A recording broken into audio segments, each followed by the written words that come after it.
Hi children, today we're going to look at how we can blow up a balloon using science. So we need some white vinegar, some baking powder, an empty bottle, a funnel and a balloon.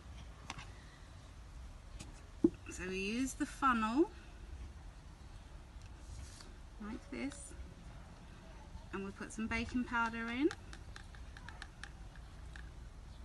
shake it down. Then you get the vinegar and you put it in here.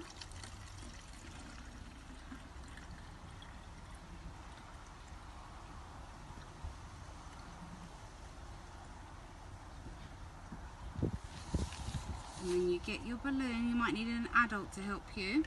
And you put it, and then you tip the baking powder from the balloon into the bottle. And watch the balloon blow up.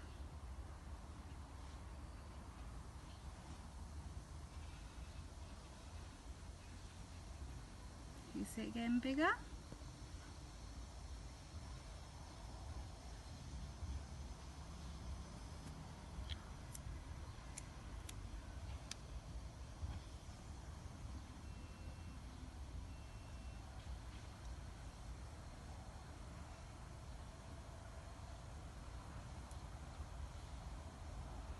Okay children, I hope you have fun trying this at home. Bye!